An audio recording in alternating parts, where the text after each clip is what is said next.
Radio Edukasi BBGB DIY, cerdas, santun, dan menghibur. Halo, apa kabar Insan Edukasi dan sahabat BBGB DIY? Senang sekali di kesempatan siang hari ini saya Yuda Wijasena bisa kembali hadir menjumpai Anda dalam program Sisi Cermat, Sana Sini Cerdas Bermatematika.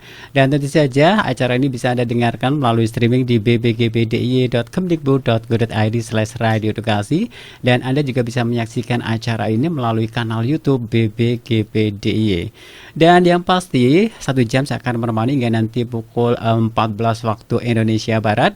Dan saya pun juga mengundang Anda Insan Edukasi juga sahabat BBGB DIY untuk bisa bergabung di acara ini. Bisa melalui WhatsApp di nomor 0856 912 51 0856 912 51, dan Anda juga bisa menuliskan pertanyaan melalui kolom chat yang tersedia di layar YouTube dengan format ketik nama, spasi instansi atau spasi alamat, dan langsung saja tuliskan pertanyaannya. Baik, yang pasti juga di kesempatan kali ini Sisi Cermat selalu menghadirkan narasumber-narasumber hebat yang akan sharing ataupun juga memberikan ilmu terkait dengan matematika ya. Dan yang pasti hari ini pun juga sudah siap ada narasumber spesial yang nanti akan berbagi ilmu terkait dengan matematika. Namun saya akan sampaikan juga bahwasanya setiap hari tentu saja melalui program Sisi Cermat ini Anda bisa mengikuti setiap hari Senin pukul 13 hingga 14 waktu Indonesia Barat. Dan saya pun juga tidak sendirian. Seperti biasa saya akan ditemani oleh rekan moderator yang nantinya akan memandu acara ini.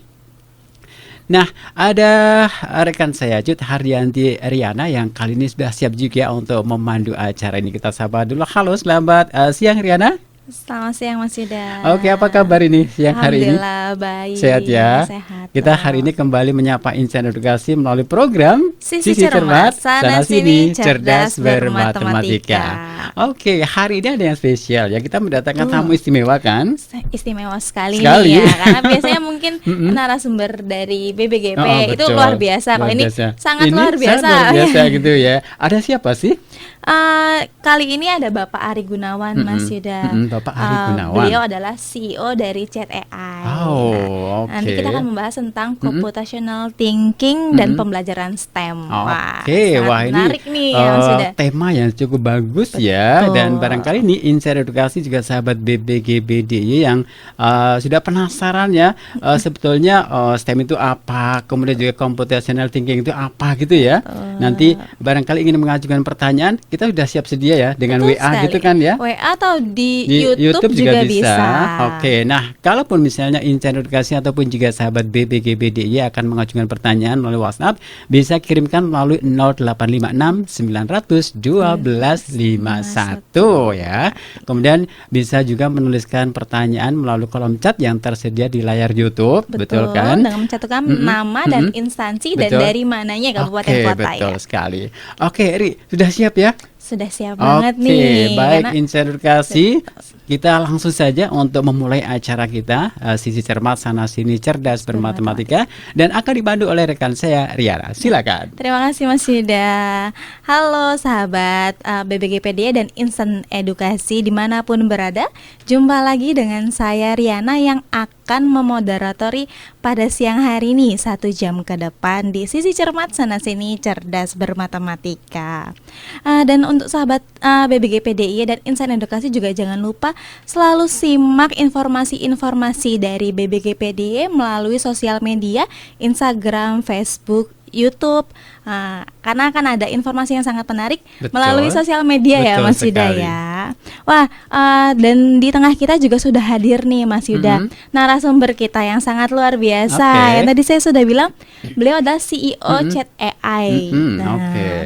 Beliau adalah Bapak Ari Gunawan. Halo, selamat siang Pak Ari. Selamat siang Mbak Riana, Mas Yuda. Apa kabar nih Pak Ari? Alhamdulillah kabar baik, dan bersama BBGP saya semakin baik. Wow, gitu. Semakin semangat ya Pak. Luar biasa.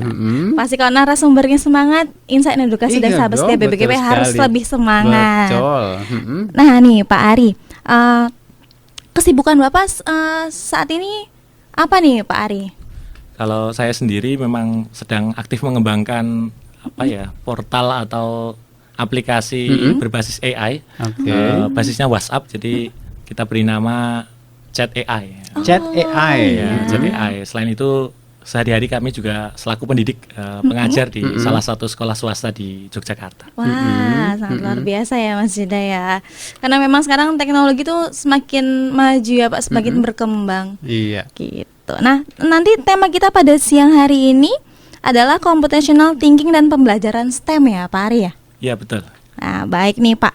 Boleh Pak Ari sejelaskan sedikit dulu nih gambaran dari tema kita tentang computational thinking dan pembelajaran STEM-nya. Ya, terima kasih Mbak Riana, Mas Yuda, sahabat BBGP DIY. Kalau kita bicara tentang computational thinking, mungkin kalau diterjemahkan secara harfiah itu berpikir ala komputer gitu ya. Berpikir ala komputer. Berpikir ala komputer, dan mungkin langsung paradigmanya wah, harus menggunakan komputer ini. Tapi ternyata kalau kita gali lebih jauh, ya computational thinking itu adalah sebuah keterampilan berpikir yang terstruktur, sistematis dan analitis gitu ya. Jadi kemampuan berpikirnya sebenarnya atau keterampilan berpikirnya tidak hanya semata-mata penggunaan komputer. Jadi itu bisa dilatihkan, dan tentunya namanya keterampilan semakin banyak dilatihkan akan semakin mahir seperti itu Mbak Riana. Jadi kalau kita bicara tentang computational thinking, itu adalah sebuah modal untuk saat ini, terutama di era digital saat ini, betul. untuk menguasai banyak hal. Computational thinking ini menjadi salah satu prasyarat gitu ya untuk bisa survive dan mungkin bisa memenangkan pertarungan di era global gitu. Luar biasa ya. Kalau kita nggak ikutin perkembangan zaman itu Ya, akan akan ketinggalan terus ya tertinggal. Pak ya. Betul. Bagi untuk anak-anak generasi baru nih, pasti kan memang sudah melek banget teknologi ya Pak ya. Dan kita nggak boleh kalah pastinya.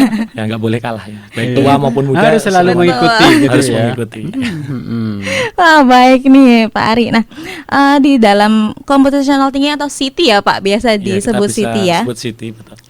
Apakah bisa mendorong critical thinking peserta didik Pak? Dan ada berapa macam, misalnya plug dan unplug? Bisa dijelaskan gitu. Ya, terkait dengan computational thinking ya, tadi kita bicara bahwa computational thinking itu adalah keterampilan berpikir secara sistematis, terstruktur, kemudian analitis. Tentunya dengan kita biasa menggunakan CT atau computational thinking di dalam pembelajaran maupun dalam hal kita berkegiatan beraktivitas, tentu kita akan dilatih untuk berpikir kritis. Itu menjadi salah satu bagian. Ketika kita bicara tentang prasyarat begitu ya, jika dilakukan sesuatu maka akan terjadi sesuatu. Nah, tentunya kita akan berpikir dan kemudian melihat kausalitas ya, sebab akibat, kemudian mempertimbangkan faktor-faktor yang terkait dengan hal tersebut, sehingga computational thinking ini merupakan salah satu cara untuk meningkatkan bagaimana keterampilan berpikir kritis. Kalau kita bicara sekolah, siswa Betul ya. bahkan mungkin juga gurunya ya, karena guru selaku pengajar juga harus menguasai computational thinking supaya bisa membelajarkan kepada peserta didiknya. Salah satunya adalah hal yang paling mendasar mungkin bagaimana memulainya begitu ya. Jadi salah satunya kan kalau kita kenal plug dan unplug gitu ya, istilah dalam computational thinking yang biasa kita gunakan. Yang jelas bagaimana melatih berpikir secara sistematis, runtut, kemudian analitis, dan yang tidak kalah pentingnya juga terkait dengan algoritma ya, atau kerangka berpikir, cara kita menentukan sebab sampai akhirnya menghasilkan sebuah keputusan atau making decision gitu ya, untuk problem solving ya, menyelesaikan suatu masalah, kira-kira begitu.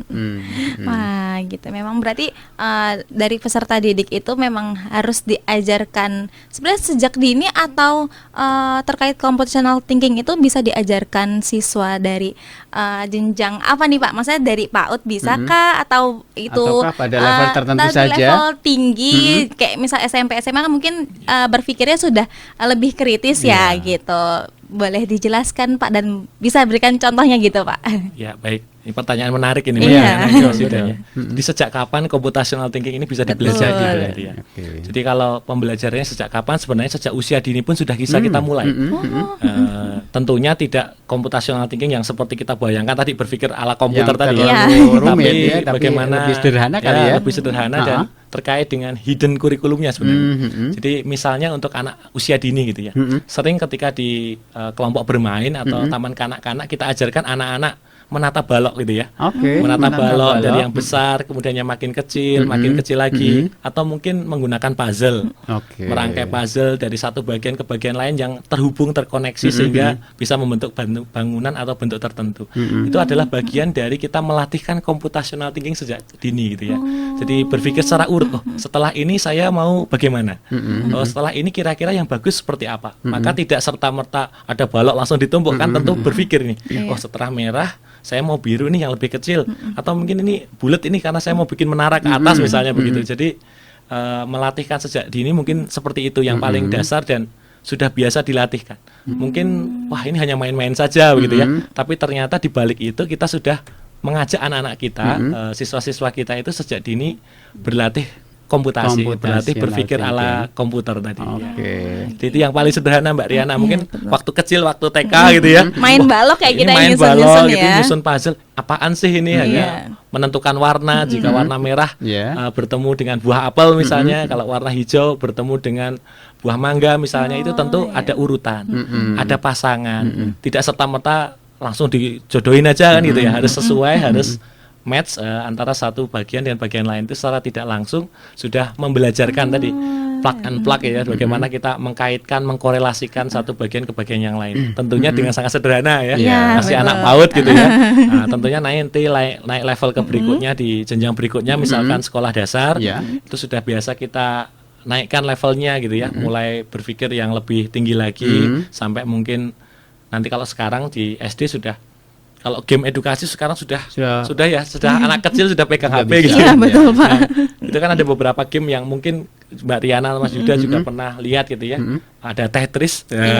Setelah bangunan ini menyusun apa ya setelah ini. Jadi kita harus mengatur, tidak sekedar langsung menurunkan, tapi juga berpikir setelah ini yang akan keluar adalah gambar ini, maka saya siapkan ruangan ini untuk gambar berikutnya. Jadi ini sudah salah satu contoh melatihkan kita computational thinking dalam bentuk game gitu ya. Kalau mungkin tahap yang lebih tinggi lagi, mungkin mengajarkan anak kita coding sederhana gitu ya. Banyak sekali aplikasi-aplikasi yang ada ya, yang bisa kita gunakan. Tentunya tadi prinsipnya sesuai dengan usianya ya. Kalau masih PAUD, SD, dunia bermain itu yang harus kita kelola untuk membelajarkan computational thinking ya. Jadi jangan sampai wah ini berat nih, matematika itu sulit ya, langsung ke arah sana ya. Tapi dari permulaan karakter, sikap itu bisa kita mulai latihkan ke anak-anak kita. Jadi ini kan kita berusaha di level yang paling bawah, dalam hal ini anak-anak peserta didik kita yang kelas-kelas TK, PAUD gitu ya. Jadi usia dini sudah dimulai dengan pembelajaran computational thinking, walaupun sebetulnya mereka tuh sebenarnya sudah melakukannya. Iya betul. Mungkin mereka nggak tahu itu apa ya. Apa gitu kan? Tapi mungkin kita yang mengajarnya, oh ya ini anaknya diajarkan terkait dengan computational thinking gitu Pak. Sangat menarik ya Mas Yuda ya. Memang berarti dari usia dini sudah bisa diajarkan seperti itu ya Bapak ya. Ya sudah bisa. Sangat luar biasa nih. Nah kalau untuk jenjang yang lebih tinggi nih Pak, itu kan biasanya diajarkan di sekolah. Kalau untuk di sekolah itu di dalam mata pelajaran, adakah mata pelajaran khusus gitu loh Pak? Atau bisa diajarkan di semua mata pelajaran? Iya, menyambung tadi ya Mbak Riana dan Mas Yuda gitu ya. Kalau mungkin dulu waktu SD kita mulai flashback di SD tadi ya. SD mungkin kita pernah buat kapal-kapalan atau pesawat terbang gitu ya. Origami ya, ada langkah-langkah yang kita susun ya. Oh dilipat jadi dua dulu, kemudian dilipat bagian atas dan seterusnya.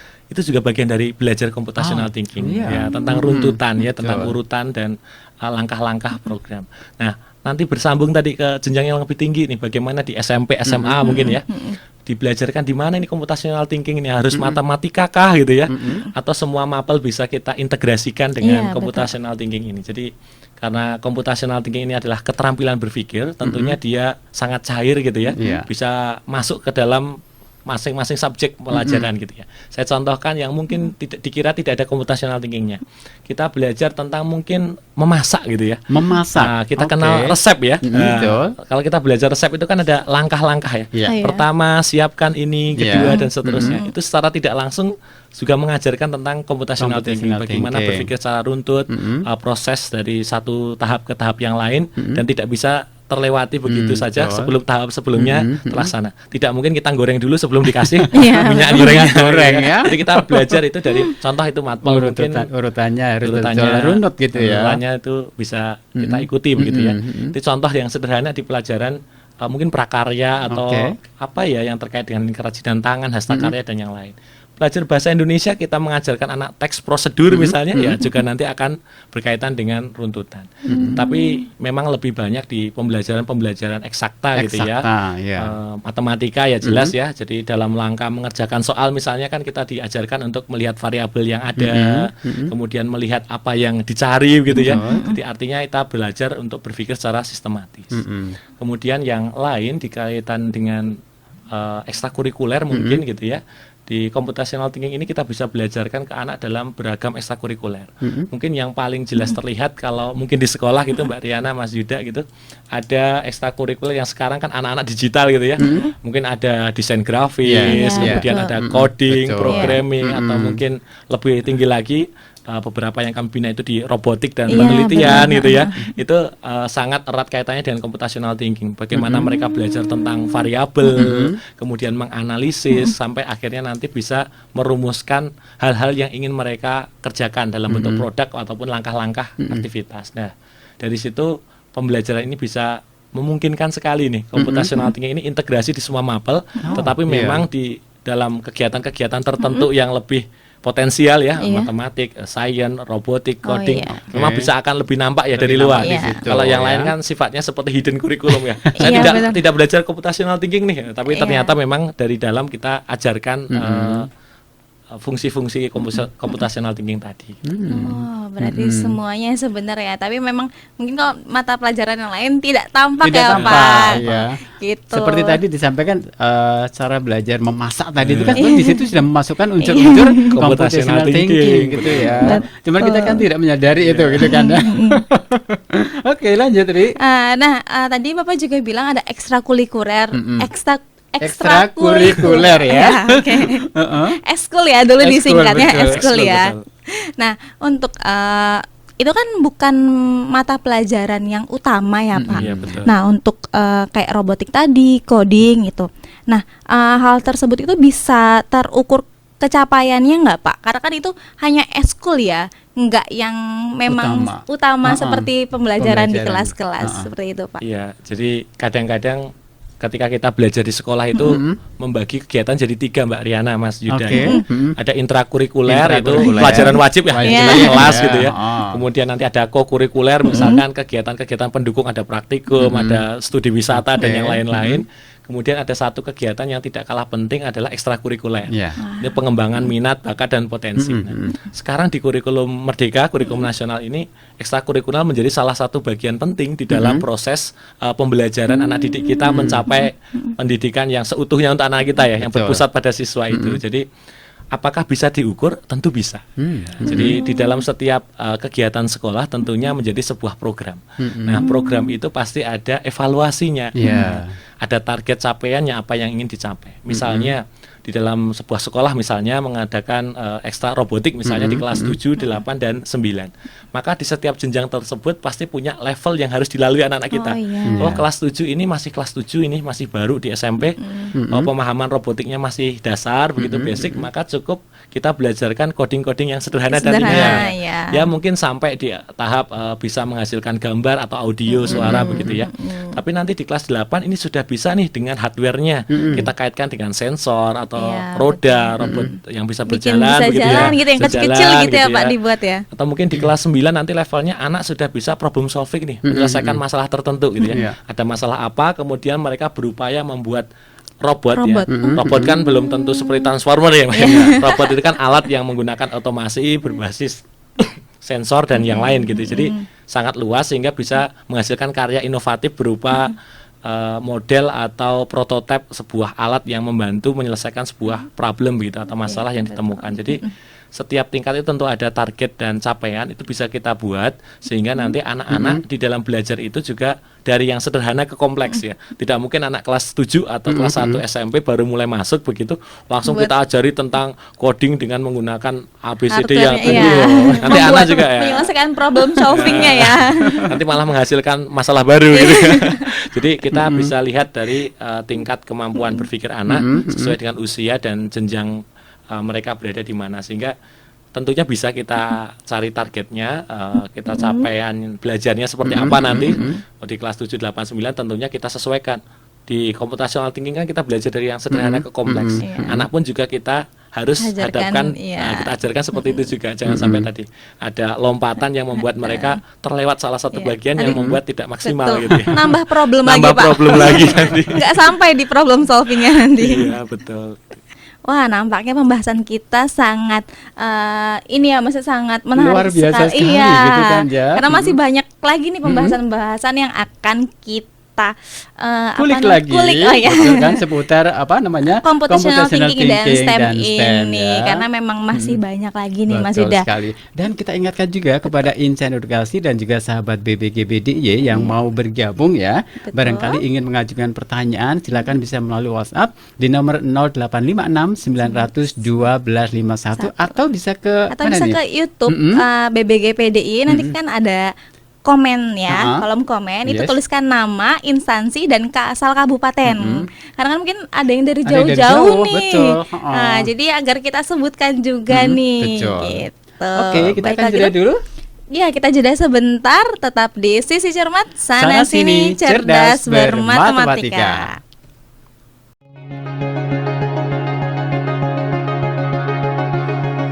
Salah satu tugas Balai Besar Guru Penggerak Daerah Istimewa Yogyakarta adalah mengembangkan media pembelajaran sebagai perangkat ajar pada platform Merdeka Mengajar. Bahan ajar tersebut adalah C. Smart English Activity, bahan ajar bahasa Inggris jenjang SMA untuk mendukung pembelajaran berdiferensiasi. Selanjutnya adalah Smart, seni musik anak ringan dan terbuka, bahan ajar seni musik jenjang SD yang berisi materi seni musik dan lagu yang ringan atau sederhana dan mudah dipahami anak, serta bersifat terbuka, yang artinya dapat digunakan untuk semua fase. Berikutnya adalah Sasandu, Bahasa dan Sastra Indonesia, yaitu bahan ajar bahasa Indonesia jenjang SMA yang saat ini fokus pada materi puisi. Media pembelajaran yang dikembangkan BBGPDY ini dapat diakses melalui platform Merdeka Mengajar, fitur perangkat ajar atau YouTube BBGPDY, bisa juga melalui laman bbgpdy.kemdikbud.go.id.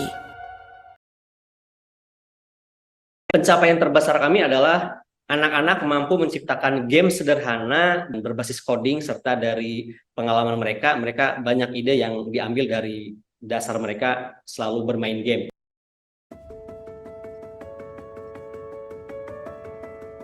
Perkenalkan, nama saya Dadan Irsada. Saat ini saya mengajar di SDN 061 Cijerah, terutama fokus mengajar di kelas 6. Ketika belum ada Chromebook, terlihat bedanya nih. Ketika kami mencoba sesuatu hal, contoh untuk persepsi, misalkan anak-anak cenderung kan menulis papan tulis, kita mendapatkan jawaban dari anak-anak dengan kertas yang disobek, hal itu kan sangat tidak efektif. Sehingga memang sebelum ada Chromebook ini, ya katakanlah kami masih manual, kesulitan untuk betul-betul efektif dan efisien dalam mengajar, dalam menilai, dan semuanya memang kendalanya lebih banyak dirasakan saat itu. Pertama kali kami mendapatkan Chromebook ini karena kami adalah bagian dari sekolah penggerak angkatan pertama. Sehingga semua sekolah angkatan penggerak itu yang pertama mendapatkan bantuan Chromebook sebanyak 15 unit, dan itu kami dapatkan di bulan Juni 2021. Baru setelah mendapatkan itu kami berpikir dengan anak bagaimana untuk memanfaatkan dan menggunakan di dalam pembelajaran ini. Kami mengenalkan Google Space, Gmail, sehingga itu menjadi kunci gerbang. Setelah itu baru kami ajak anak-anak untuk masuk ke Google Classroom, karena di dalam Classroom kan banyak sekali yang otomatis, contoh Google Slide, Google Doc, Google Sheet, dan itu anak-anak kami aktif mulai ajarkan. Dan kuncinya adalah anak-anak bisa berkolaborasi, mengambil fitur-fitur utama, dan itu bisa digunakan dalam pembelajaran, terutama untuk mendapatkan informasi dan menjadikan informasi itu data untuk memperkuat argumen mereka ketika melaksanakan tugas yang diberikan.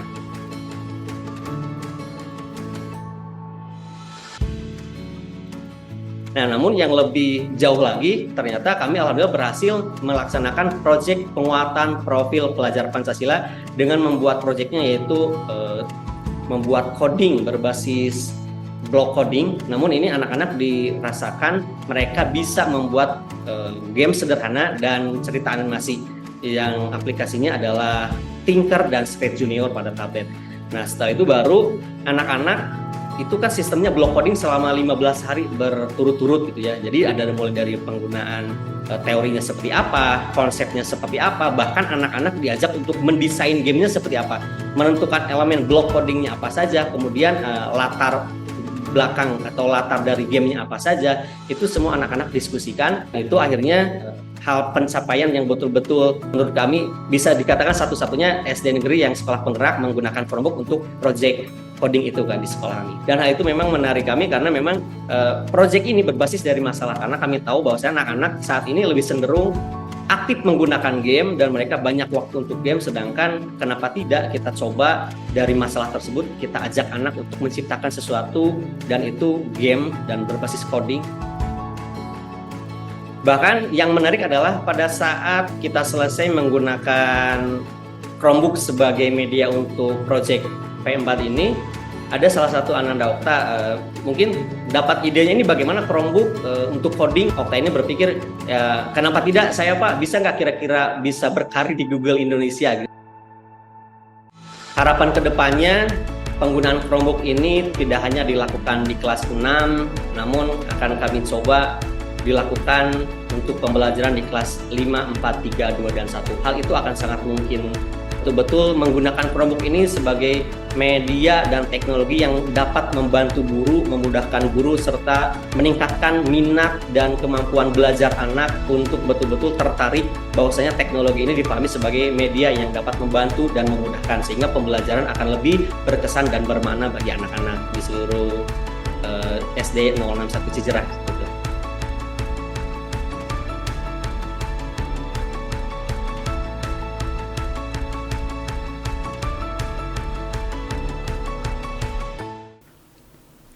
Ya, kembali lagi di Sisi Cermat Sana Sini Cerdas Bermatematika.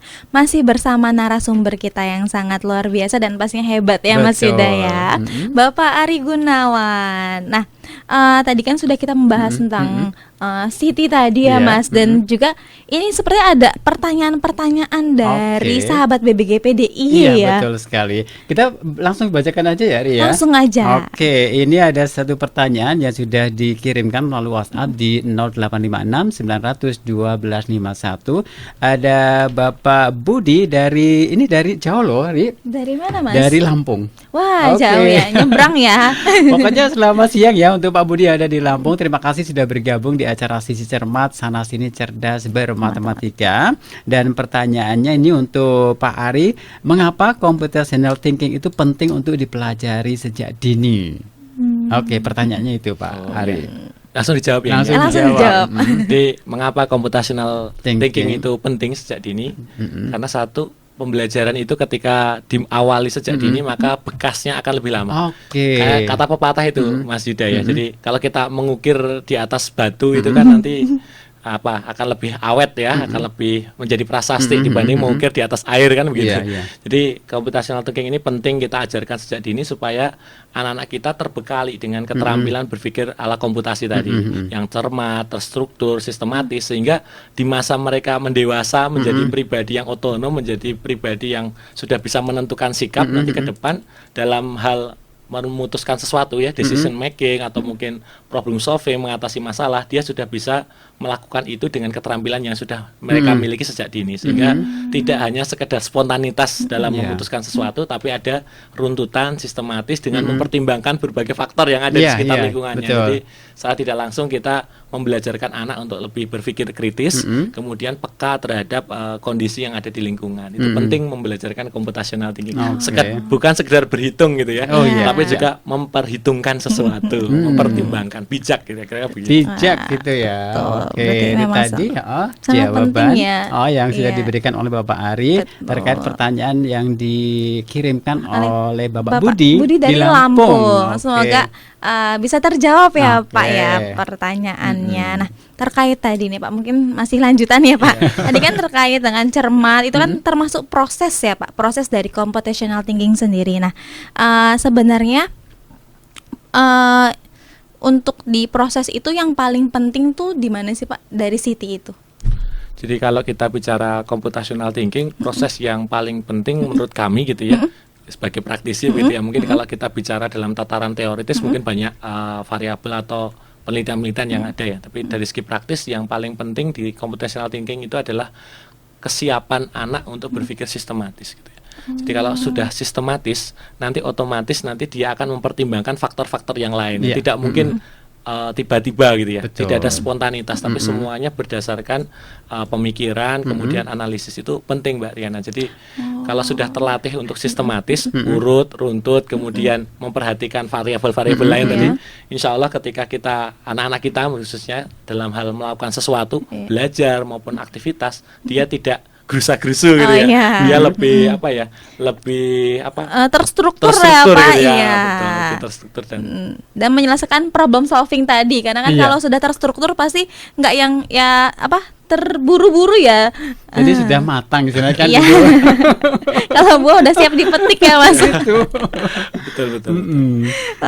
Gitu, memang berarti memang benar harus dari sejak dini ya Pak Arya untuk mengajarkan Siti tersebut. Nah, terkait Siti dan STEM ini juga bisa diterapkan untuk nilai karakter atau perubahan perilaku pada P5 atau tidak Pak? Jadi kalau kita bicara tentang P5 ya, proyek penguatan profil pelajar Pancasila, tentunya kan banyak ada karakter-karakter utama yang dibangun gitu ya. Karakter kreatif, mandiri gitu ya, berpikir kritis tentu menjadi bagian dari computational thinking. Jadi sangat relevan ketika proyek-proyek P5 itu menggunakan atau menanamkan Siti ini di dalam proyek-proyek mereka. Bahkan untuk tema-tema yang mungkin kita pikirkan jauh dari Siti gitu ya. Kita mengambil tema misalnya kearifan lokal, tentu bisa kita arahkan mendekati ke Siti. Jadi mereka berpikir secara sistematis nih, mengelola masalahnya seperti apa, kemudian nanti outputnya bagaimana sampai akhirnya mereka bisa melestarikan kearifan lokal itu misalnya begitu ya. Ini tergantung dari modul yang disusun oleh Bapak Ibu guru yang hebat di rumah gitu ya. Tapi yang jelas nilai-nilai Siti ini bisa kita tanamkan ya di dalam aktivitas-aktivitas, salah satunya P5. Apalagi mungkin beberapa tempat P5 juga sering dikombinasikan dengan kegiatan-kegiatan ekstrakurikuler atau kegiatan di luar pembelajaran. Tentu banyak ruang bagi anak-anak kita untuk mengeksplorasi itu sebagai bahan belajar mereka, terutama kalau kita selaku guru atau pendidik di sekolah atau mungkin di tempat lain menyusun itu secara sistematis sehingga anak bisa mengikuti prosesnya dengan baik, sehingga nanti nilai-nilai yang kita tanamkan tadi, baik karakter, kedisiplinan, kejujuran ataupun keterampilan berpikir tadi bisa terimplementasi di dalam anak-anak kita. Gitu. Oke. Sangat menarik banget nih Mas Yuda tentang computational thinking, memang luas ya sebenarnya ya. Oke, boleh saya bertanya juga ya? Boleh Oke, dong. terkait dengan computational thinking ini, kira-kira sih apa sih Pak Ari terkait hal ini? Hal-hal apa sih yang harus dipersiapkan dalam pembelajaran khusus yang berkaitan dengan computational thinking? Yang perlu dipersiapkan bagi Bapak Ibu guru, sahabat BBGP begitu ya, ketika ingin menerapkan Siti di dalam pembelajaran, yang pertama kita harus terbiasa membelajarkan higher order thinking skill, HOTS gitu ya. Jadi kita belajar mengajak anak-anak kita berpikir tingkat tinggi. Tentunya stimulus yang kita berikan jangan hanya berfokus pada ujian dan soal gitu ya, tapi bagaimana project kita bangun gitu ya.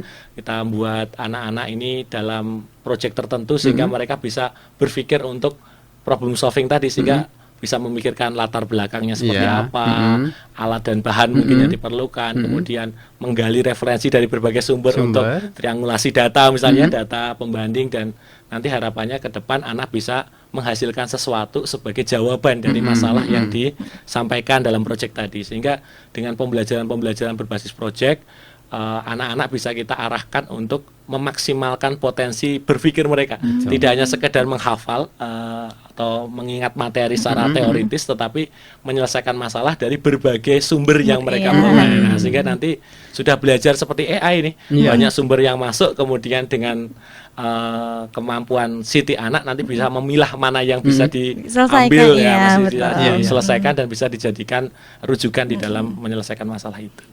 Ya memang Ini ya Mas, menarik banget nih kalau memang mengajarkan anak-anak sendiri. Nah, Pak Ari kan praktisi dan sekaligus pendidik ya Pak. Nah, kalau untuk di Bapak saat mengajarkan siswa-siswa itu boleh dicontohkan Pak terkait Bapak mengajarkan tentang CT dan STEM itu mungkin seperti apa agar guru-guru di manapun berada nih bisa mencontohkan gitu loh Pak. Bingung nih mau ngapain sih, ya, gitu ya. iya untuk siswa-siswa gitu sih Pak. Ya, kalau pengalaman ya kita berbagi Iya, pengalaman pengalaman nih, bagaimana Pak. membelajarkan CT Betul. dan STEM. Jadi CT tadi adalah keterampilan berpikir, computational thinking. STEM ini adalah sebuah pendekatan pembelajaran yang mengintegrasikan sains, teknologi, engineering, dan matematik. Matematik, ya. Jadi ketika kami membelajarkan IPA misalnya kemarin mengambil topik yang belum lama di 2023 ada topik pemanasan global dan pencemaran lingkungan yang ada di sekolah. Kami buat project untuk anak-anak bagaimana mereka bisa memberikan solusi terhadap masalah yang diberikan. Waktu itu kami memberikan masalah tentang air kapur di Gunung Kidul ya. Jadi kami sebagai guru kita coba lihat masalah kontekstual yang ada di sekitar kita bawa ke ruang kelas. Sehingga tidak hanya sekedar belajar pencemaran Sungai Cilengsi di Jakarta itu kan jauh dari Jogja. Nah, kita ambil sesuatu yang ada di sekitar kita, kemudian anak-anak kita berikan kesempatan untuk mengeksplorasi itu, mengumpulkan data, kemudian mereka menganalisis sampai akhirnya muncullah sebuah produk. Nah, dari produk itu tidak harus produk yang berwujud gitu ya, tapi dalam bentuk gagasan dan ide. Dan kebetulan di tahun kemarin ada kesempatan bagi anak-anak kami untuk ikut kompetisi ya, climate change competition di Malaysia dan alhamdulillah meraih peringkat ketiga gitu. Luar biasa. Luar biasa. Jadi pembelajaran di kelas, tetapi kemudian ada kesempatan di luar yang terkait dengan itu karena kita sudah mengkontekstualisasi dengan kondisi di lingkungan. Ternyata tidak hanya sekedar berakhir di kelas, tapi juga berakhir di luar kelas dan ya menurut kami bisa menjadi kebanggaan bagi anak-anak mereka bisa melakukan sesuatu. Jadi dengan melihat masalah yang kontekstual itu, CT ini bisa kita integrasikan dengan STEM dalam proyek-proyek yang terkait dengan mata pelajaran yang kita ampu. Kalau kami mengajar matematika dan coding programming kalau di sekolah kami begitu, jadi kita kaitkan dengan materi itu untuk diselesaikan anak-anak sehingga keterampilan ini bisa semakin terasah dengan mereka mencobanya ya. Jadi kalau bahasa kami dengan anak-anak itu trial and learn ya. Belajar mencoba dan belajar. Ya. Ya, gitu. Berarti harus melihat sekitar dulu ya Pak, yang lebih dekat dengan kita. Gitu. Oke, kita yang pasti kita masih di program Sisi Cermat, sana sini cerdas bermatematika. Dan kita ingatkan lagi bagi insan edukasi juga sahabat BBGPDY yang mau mengajukan pertanyaan ya, kita tunggu melalui WhatsApp di 0856 900 1251, atau Anda juga bisa menuliskan pertanyaan melalui kolom chat yang tersedia di layar YouTube dengan format ketik nama spasi instansi dan kabupaten atau kota. Oke, langsung ke pertanyaannya gitu ya. Iya, betul. Lanjut Ri, silakan. Nah Pak, tadi kan terkait CT dan pembelajaran STEM. Mungkin kan kalau dilihat STEM itu banyak yang bilang kayak matematika ya, sulit-sulit tapi gimana gitu ya. Karena kan nanti ada bahan prakteknya atau gimana gitu ya. Nah sebenarnya STEM itu sulit, memang benar sulit atau sebuah tantangan nih yang memang harus diselesaikan. Bisa disebut tingkat kesulitannya itu di mana sih gitu ya? Iya, gitu loh Pak. Jadi kalau kita bicara pembelajaran dengan pendekatan STEM sulit atau tidak tergantung point of view kita. Iya betul. Kalau belum dari mana kalau belum mencoba kadang-kadang wah harus diintegrasikan dengan 4 bidang gitu ini. Iya, benar, ajar Pak. satu mapel saja kadang-kadang susah apalagi dikaitkan gitu ya. Tapi kalau kita melihat dari sudut pandang yang lain, wah ini asik ini. Kita bisa membelajarkan 4 hal dalam jadi satu bisa topik sekaligus. Gitu ya. Ada integrasi dan keterpaduan. Jadi kalau kita bicara tantangannya di mana, tantangan terbesar memang dari kemauan. Karena ketika kita melaksanakan pembelajaran berbasis STEM dan computational thinking tadi, kita harus punya kemauan bagi seorang pendidik untuk menyiapkan. Kita tidak serta-merta masuk kelas kita akan belajar STEM, tentu tidak begitu ya. Kita harus menyiapkan dulu bagaimana kita membuat stimulus topik yang sesuai, kemudian bagaimana kita membelajarkan anak tentang kalau di STEM kan ada engineering ya, kita belajar tentang engineering, desain proses, EDP gitu ya, langkah-langkah sampai nanti seorang ilmuwan itu menghasilkan sesuatu atau seorang teknisi itu menghasilkan sesuatu, itu kan bagaimana tentunya ada kita belajar sintak-sintak urutan yang dilakukan. Itu kan mengajarkan CT secara tidak langsung ya, belajar dengan urut dan seterusnya. Kemudian nanti juga harus ada aspek keterpaduan antara sains, teknologi, engineering dan matematik tadi, sehingga kemauan, kemudian persiapan dan yang tidak kalah penting adalah berani mencoba, keberanian. Mencoba. Nah, kalau Ya, tidak berani itu. hanya belum pernah mencoba, kelihatannya susah ya.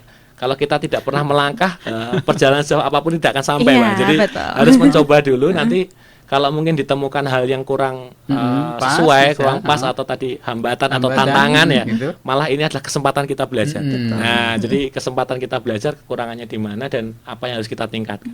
Jadi baik untuk guru maupun peserta didik belajar dari kegagalan itu ya, growth mindset kan begitu ya, learning from failure itu perlu juga kita lakukan, dan bukan berarti coba-coba, tetapi kita berusaha memberikan sesuatu pelayanan yang terbaik pada anak kita. Tadi anak-anak kan pengennya berkembang Iya, pengen pasti. difasilitasi, Betul. jadi kita berikan kesempatan itu, salah satunya dengan project STEM dan CT ini, supaya mereka bisa tidak hanya sekedar belajar, tapi mungkin bisa memiliki kebanggaan telah menghasilkan sesuatu gitu ya. Saya belajar ini untuk apa? Ada kebermaknaan di dalam mereka mempelajari materi, tidak sekedar hafal saja, tapi juga tahap implementasinya bisa mereka peroleh.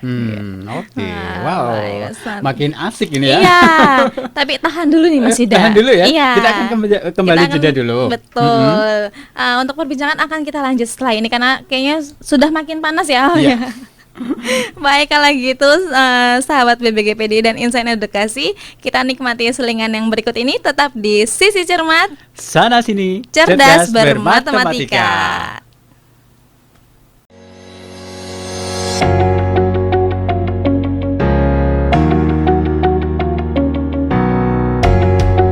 Gerbang Guru Penggerak, ajang bincang-bincang bersama guru penggerak.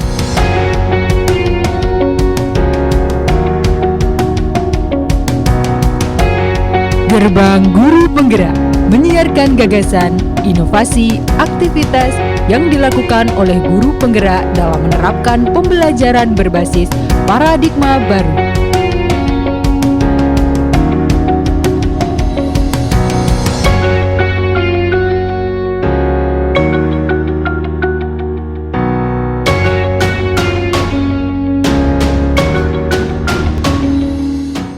Saya coba kepada mereka hal yang positif, apa yang bisa kamu temukan dari diri kamu dan kamu temukan dari diri orang lain. Ketika di kurikulum Merdeka ini pakai pembelajaran berbasis proyek, pada penguatan profil pelajar Pancasila, dan ketika murid itu diuangke, maka eksistensi dirinya kan sudah muncul, sudah diakui. Nah, pasti bullyingnya nanti juga akan berkurang. Ikuti Gerbang Guru Penggerak setiap hari Jumat pukul 14 hingga 15 waktu Indonesia bagian Barat.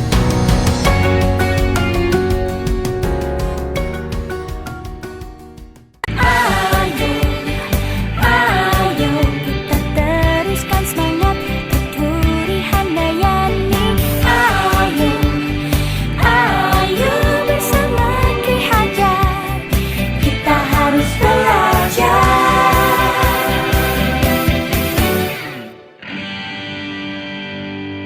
Halo Gen Ki Hajar, apa kabar? Semoga kalian selalu sehat dan selalu bersemangat dalam menjalankan aktivitas belajar. Ki Hajar STEM 2024 hadir kembali. Persiapkan diri adik-adik untuk menjadi Gen Ki Hajar STEM 2024. Ki Hajar STEM menjadi sebuah wadah eksplorasi dan ekspresi bagi adik-adik semua dalam mengembangkan diri dan berkarya untuk mewujudkan profil pelajar Pancasila. Ada 4 tahap dalam Ki Hajar STEM 2024, yaitu Ki Hajar STEM Basic, Ki Hajar STEM Intermediate, Ki Hajar STEM Advance, dan Ki Hajar STEM tahap final.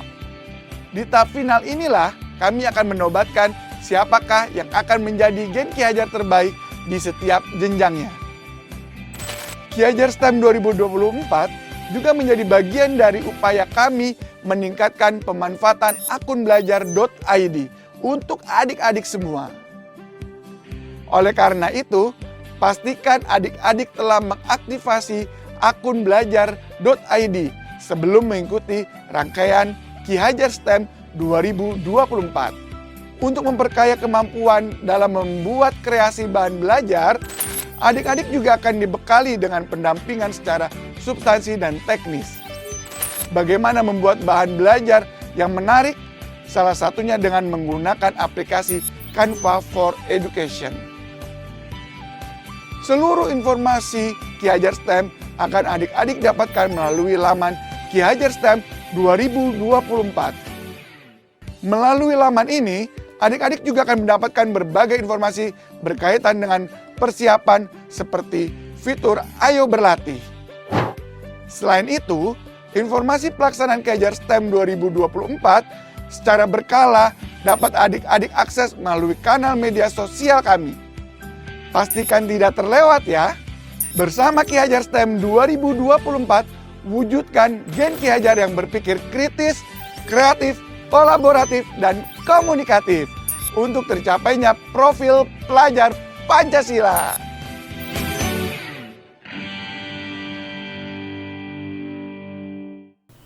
Baik, kembali lagi di Sisi Cermat Sana Sini Cerdas Bermatematika. Masih bersama narasumber kita yang sangat luar biasa ya Mas Yuda, Bapak Ari, dengan tema Computational Thinking dan Pembelajaran STEM. Betul. Nah, tadi kan kita sudah membahas tentang STEM itu sulit nggak sih? Atau tingkat kesulitannya di mana ya, sih? Gitu betul, ya. atau menantang. Pasti kan dilihat tadi Bapak sudah jelaskan ya dari sudut pandang kita melihatnya dari mana gitu kan. Dan juga nih Pak, ada pertanyaan dari Ibu Lilis dari Sumedang. Sumedang itu Jawa Barat ya? Iya, Oke, betul. ya. Halo, selamat siang Halo, Ibu selamat Lilis. siang Ibu Lilis. Oke. Sundanya, Mas. Sundanya Ya. ya. Nah, selamat siang Pak Ari. Apa saja sih Pak metode yang digunakan dalam computational thinking ini gitu? Ya, terima kasih Teh Lilis ya. Iya, Teh Lilis berarti. Teh Lilis gitu ya. Lilis Sumedang. Oke, kalau terkait dengan metode apa yang digunakan di dalam computational thinking, setidaknya kalau tidak keliru ada 4 ya. Oh iya, Yang ada pertama 4 ya. itu dekomposisi. Dekomposisi itu menyederhanakan ya, mengubah bentuk begitu. Jadi dari yang rumit menjadi lebih sederhana. Kemudian yang kedua abstraksi ya, seperti namanya abstraksi ya, ada penggambaran. Kemudian ada lagi pattern. Pattern itu pola. Nah, jadi kita belajar pola. Setelah ini nanti kemungkinan apa gitu. Jadi kalau pernah ada tes-tes psikologi gitu ya, ada titik di mana di ujung, kemudian Iya, nanti kita menggambar ya Pak. gambar gitu ya. Atau mungkin kalau di anak-anak SD ada gambar jaring-jaring balok begitu ya. Jika bagian ini di bawah, maka bagian penutupnya yang mana? Jadi kita sudah berpikir untuk pola gitu. Kemudian yang paling mendasar dan paling banyak dipelajari itu tentang algoritma. Algoritma itu langkah-langkah yang disusun untuk mencapai sebuah keputusan atau solusi di akhir gitu ya. Jadi itu 4 hal yang biasa dilakukan di dalam computational thinking. Jadi kalau kita sudah 4 hal itu sudah kita coba belajarkan ke anak-anak kita dalam langsung maupun tidak langsung gitu ya. Algoritma tadi tentang urutan, susunan, langkah-langkah kan tadi sudah ada di resep di dalam tingkat kerja. Kemudian yang kedua ada pattern atau pola, mengajarkan tentang anak bagaimana setelah ini dan seterusnya, memprediksi ya, keterampilan memprediksi, memperkirakan. Kemudian ada dekomposisi untuk mengubah dari yang kompleks menjadi lebih sederhana, itu juga bisa dilakukan. Jadi beberapa metode tadi terkait dengan computational thinking. Yang jelas pada prinsipnya kalau kita bicara tentang anak sekarang gitu ya, tujuan kita adalah melayani anak gitu ya. Jadi dengan kita membelajarkan computational thinking itu, anak-anak akan terlayani. Dari yang susah kok jadi lebih mudah.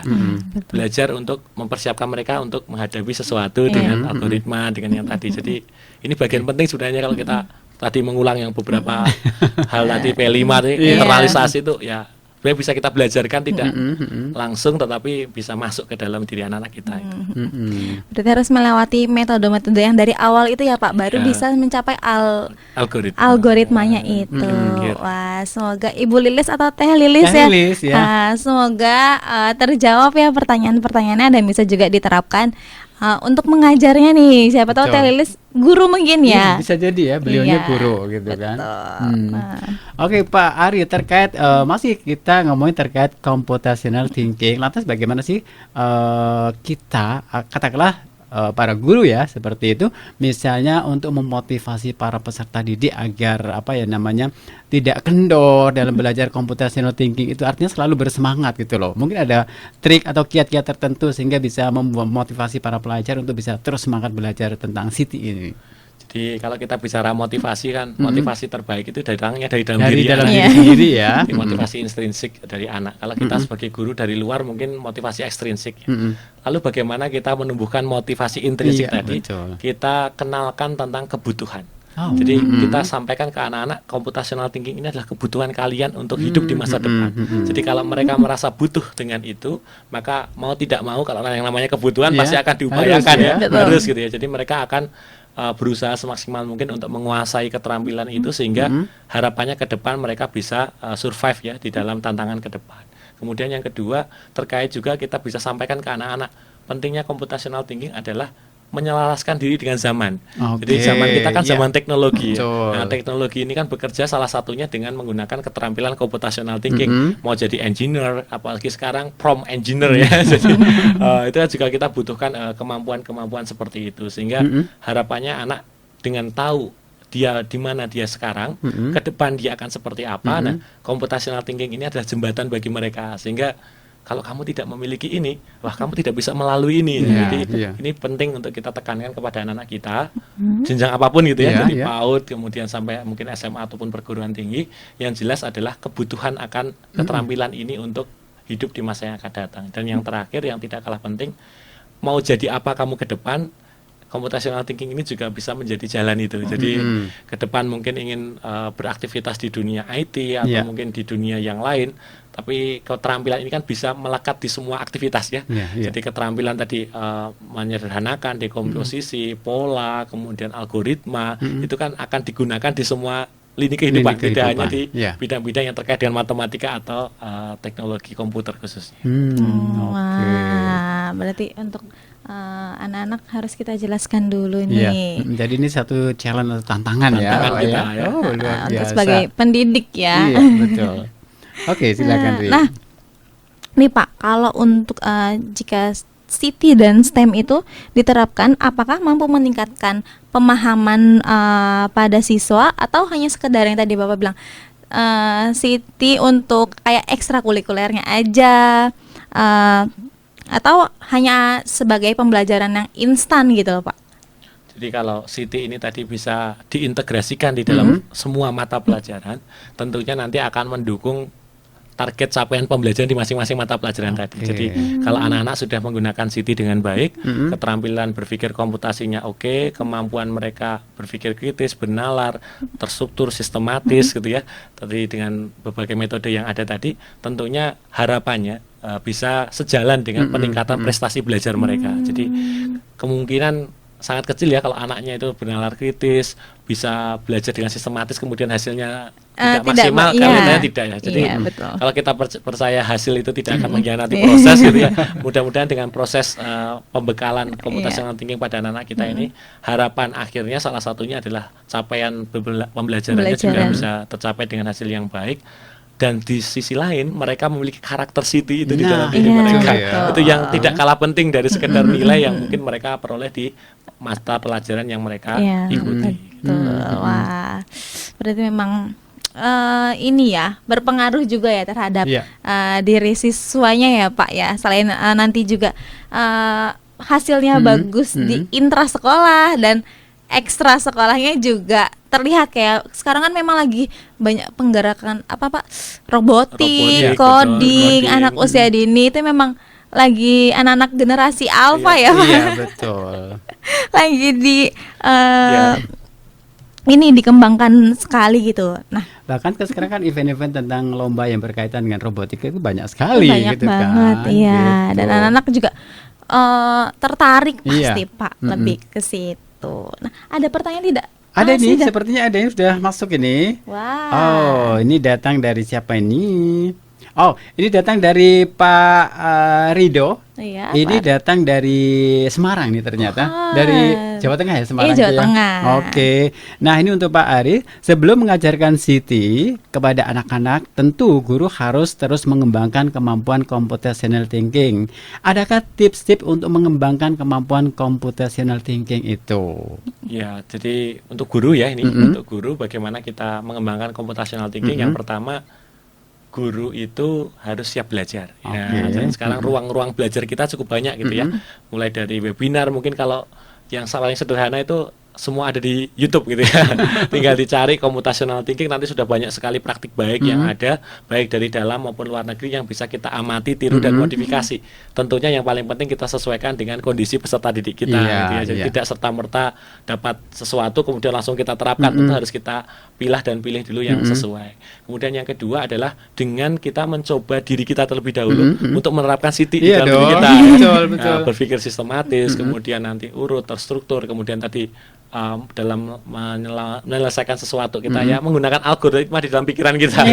Tidak sekedar langsung, tapi ada jalan-jalan berpikir, kerangka berpikir yang mengikuti dalam langkah-langkah kita dalam beraktivitas. Jadi ya keteladanan kita dimulai dari situ. Jadi kalau kita sudah memulai, anak-anak akan melihat, oh ini Pak Ari ini kok beda ya gitu. Oh ternyata Pak Ari menerapkan Siti di dalam pembelajaran, maka anak juga akan nanti akan ikut gitu ya, akan mengikuti gurunya. Itu salah satu cara. Dan yang paling penting memang belajar, dan banyak sekali sumber referensi.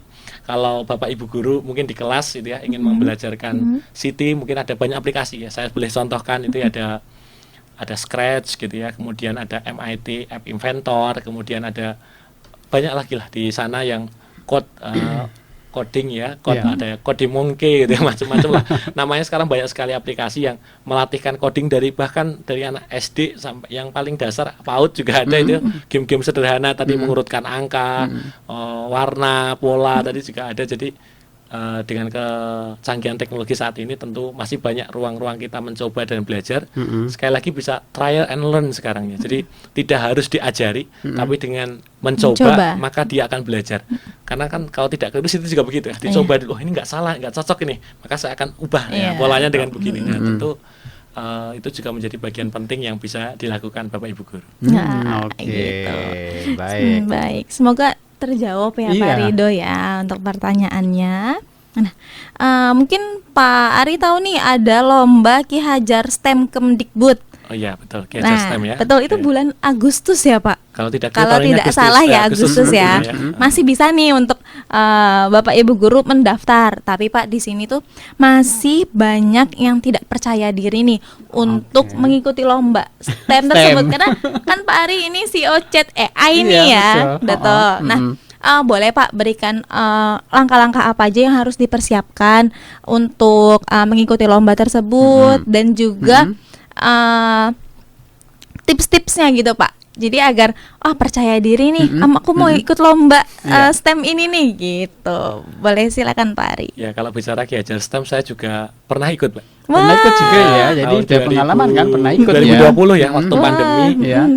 Murid kami alhamdulillah bisa masuk level advance, jadi finalis tingkat nasional. Dengan membuat produk waktu itu zaman pandemi kita buat PDSBAT ya. Jadi physical distancing bed, jadi sabuk ikat pinggang jaga jarak. Jadi sampai akhirnya anak-anak bisa membuat itu. Jadi dia menggunakan itu, kemudian ketika ada orang yang mendekat pada jarak 1,5 meter dulu kan kita harus maka dia akan berbunyi. Gitu ya. Maaf silahkan jaga jarak. Sangat sederhana sekali idenya gitu ya. Jadi karena kita bermula dari sebuah ide gitu ya. Jadi kalau Ki Hajar STEM ini adalah momen yang sangat bagus sebenarnya bagi Bapak Ibu guru untuk men-challenge anak-anak didiknya. Jadi kalau kita bicara tentang computational thinking STEM gitu ya, kalau saya simpulkan ada 3 hal. Yang pertama Bapak Ibu guru untuk motivasinya tadi meningkat gitu. Yang pertama sudah terbiasa menggunakan pembelajaran berbasis HOTS tadi ya, thinking. Kemudian yang kedua pembelajaran berbasis proyek di dalam keseharian sehingga tidak terbiasa dengan jawaban tunggal. Nah, ya berpikir majemuk anak-anak bisa terang. Kemudian yang ketiga orkestrasi saya sebutnya. Jadi Apa itu harus dirayakan. orkestrasi? Oh, harus dirayakan. Jadi merayakan keberhasilan anak salah satunya dengan ikut kompetisi. Nah, salah satunya Gadget STEM. Jadi supaya mereka ada challenge lebih. Oh, aku sejauh mana levelku dibandingkan dengan teman-temanku yang lain. Maka Gadget STEM ini bisa menjadi sarana yang terbaik menurut kami yang ada dan terfasilitasi. Tidak semua tempat bisa memfasilitasi itu dan kita bangga ada Gadget STEM dengan berbagai levelnya tentunya dimulai dari basic, intermediate sampai dengan advance. Maka kesempatan Bapak Ibu guru untuk membangun kepercayaan diri anak, apalagi ini kerja tim gitu ya, tidak individu. Jadi anak-anak bisa bekerja dengan tim, Bapak Ibu selaku pendamping fasilitator bisa memotivasi anak-anak untuk mengikutinya dan saya rasa tidak salah untuk dicoba dan Betul. kalau belum pernah mencoba, Anda belum punya pengalaman. Betul. Coba. Ya, jadi mencoba itu penting dan Gadget STEM bisa menjadi salah satu sarana untuk mengorkestrasi anak-anak kita. Ya, orkestra itu kan bahagia, menyenangkan gitu ya. Nah, biar mereka tertarik untuk berkompetisi dan tidak hanya berkolaborasi di sana dalam tim, tapi juga ya kalau bahasa kami itu fastabiqul khairat ya, berlomba-lomba di dalam kebaikan dengan teman-teman dari sekolah yang lain untuk saling menginspirasi itu. Gitu. Dan satu ya Pak, jangan takut kalah mungkin ya Pak. Jangan takut kalah, betul. Iya, karena kalau udah optimis ya, harus optimis itu kan kalau ya. takut kalah pasti jadi nggak maju-maju nih, nggak mau ikut Ki Hajar. Padahal bagus sekali nih Ki Hajar STEM dari Kemendikbud ini ya Pak kalau ya. saya bilang ke anak-anak saya, kalau ikut lomba itu menang adalah bonus. Nah, kamu betul. berani ikut, kamu sudah menang di antara teman-teman yang lain yang tidak Iya, mau ikut betul, gitu ya. betul. Di Jadi, sekolah ya. Ya, menang itu adalah bonus. Jadi berpartisipasi, mencoba dan belajar ya, itu penting. Baik Pak Ari, terima kasih banyak nih Pak Ari untuk tema pada kali ini. Nggak kerasa ya sudah hampir 1 jam mungkin nih. ada harapan ke depan apa ini terkait dengan pembelajaran yang berkaitan dengan computational thinking itu Pak dan STEM ya. Dan closing statement nih Pak untuk sahabat BBGPDE dan Insan Edukasi untuk terus mengajarkan Siti dan pembelajaran STEM diintegrasikan dengan pembelajaran di sekolah. Silakan Pak Ari. Ya, baik sahabat BBGPDI, Insan Edukasi semuanya terkait dengan pembelajaran STEM dan computational thinking sudah saatnya kita mulai dan biasakan kepada anak didik kita dan yakinlah kalau kita memulainya maka anak-anak kita akan hidup di masa yang tepat dengan keterampilan yang tepat dan Bapak Ibu guru akan menjadi jalan untuk mencapai kesuksesan anak kita itu. Oleh karena itu tetap semangat, berani mencoba, trial and learn, computational thinking dicoba dan jangan lupa ikut Ki Hajar STEM. Ya, betul, ikut Ki Hajar STEM masih terbuka sepertinya. Masih untuk pendaftaran lomba karena mulainya Agustus kok nggak salah ya Pak. Gitu. Wah, sangat luar biasa sekali nih Pak Ari. Baik Insan Edukasi, saat ini kita sudah berada di penghujung acara nih Mas Yuda, dan terima kasih sekali Bapak atas waktu dan kesempatannya untuk berbagi kepada sahabat BBGPDE dan Insan Edukasi dimanapun berada, karena tadi sudah ada yang dari jauh dari Lampung, dari Jawa Barat, Sumedang, dari Semarang gitu, dan pasti masih banyak lagi nih yang menyaksikan dan semoga termotivasi untuk mengikuti Ki Hajar STEM dan melakukan pembelajaran lagi di sekolah terkait dengan Siti dan pembelajaran tentang STEM ya Mas Yuda ya Pak Arya. Baik, dan kepada sahabat setia BBGP dan Insan Edukasi dimanapun Anda berada, tetap terus saksikan Sisi Cermas setiap hari Senin pukul berapa Mas?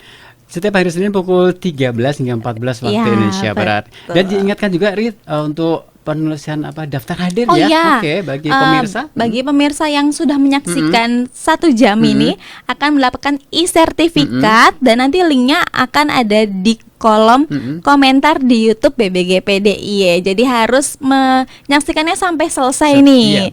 Dan untuk penulisan nama, gelar juga harus sesuai ya dan emailnya, karena tidak ada revisi dari tim panitia gitu Mas Yuda.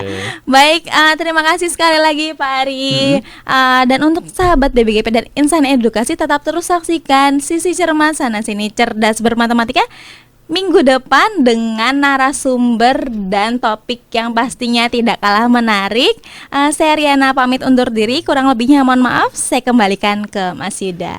Oke, terima kasih kembali Riana yang sudah memandu acara Sisi Cermat di kesempatan kali ini, dan juga terima kasih untuk Pak Ari sudah bersedia sharing-sharing terkait dengan computational thinking dan pembelajaran STEM ya. Dan harapan kita semoga apa yang sudah kita bicarakan tadi bermanfaat dan bisa memotivasi para guru dan juga insan edukasi yang menyaksikan acara ini.